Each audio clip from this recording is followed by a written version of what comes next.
United States of America, world's superpower, the oldest democracy. The year was 1776 when America got its independence. Just a couple of days back on 4th of July, they celebrated their 250th anniversary.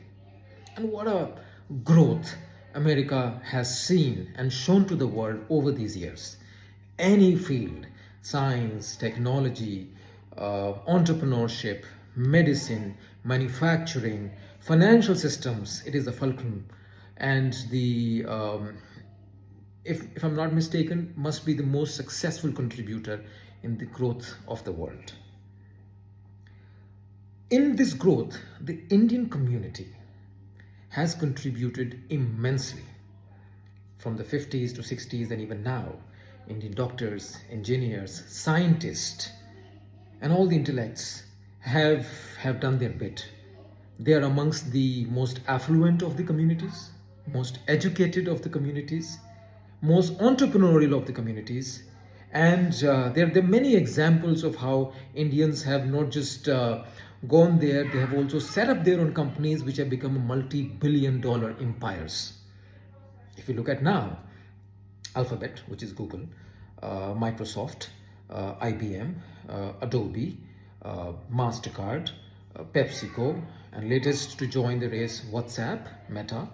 All these are run by the, or have been run by the Indian origin CEOs. They have been the beacon of this growth story. And talking about that, another country that has established the democratic systems at such a scale and so successfully, that is India. With just over 75 years, India has become the largest democracy in the world. Yes, there have been challenges here and there, but India's growth story is no less. It is second to none. So naturally, India and America should be the best of the allies, the ironclad brothers standing with each other in thick and thin. But is that so? That is what we are here to question. I am you, the man on the street. So if you look at it, Pakistan also came around, got its independence around the same time as India. But ever since then, hasn't America supported and stood more firm and stronger with Pakistan for all the strategic decisions than they have ever supported India? 1965 war, 1971 war that India and Pakistan fought and which India won so convincingly. President Nixon, the then president of the US, sent his 7th Fleet to the Bay of Bengal. It was the USSR that was giving cover to India, and maybe that could be the reason why the US did not enter this war, or they had enough from the Vietnam War that was around the corner, was going on. So why is it that the Americans have always stood firm with Pakistan, which is a mockery of a democracy? Army establishment controls all, it's a known fact. It is a country which is known for being the state sponsor of terrorism. Institutions are purged. Politicians are like puppets in the hands of the army generals. They have seen many coups. So there is nothing that stands even closer to the American ethos and their so-called teachings that they give to the world. Whereas anything that happens in India, small or big, is like, making a mountain out of a molehill. Human rights abuse,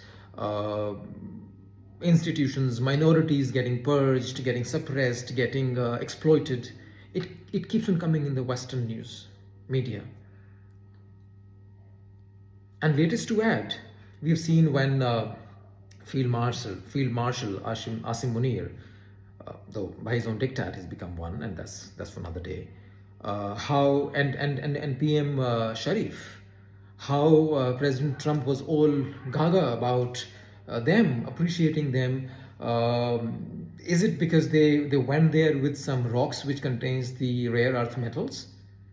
Or is it because the Pakistani government and the leadership invited the Trump's family members like his son and his other friends and their sons to come and be and own the crypto companies in Pakistan, or become a investor in the rare earth metal quarries? Absolutely not. It goes further back. If we see when India got independent in 1947, our Prime Minister, Mr. Nehru, he had a country that was absolutely struggling. It was poor, poverty was all over. So he sort of took a socialist approach to build these institutions and give people some support, subsidies started, etc., etc. Which was, and plus he also signed up for the non-alignment treaty, which was like putting him in the USSR sort of a campaign with the socialist communist kind of an ideas or ideologies.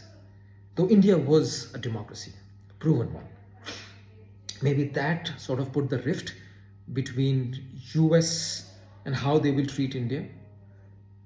Now, all the systems that India has, be it the nuclear, the defense systems, even the industrial systems, they were either taken from the USSR, now Russia, or were influenced by the USSR systems. So maybe that somewhere started this rift. And then further to that, as Indians graduating from the Indian institutions reached to the US and they did what they had to do,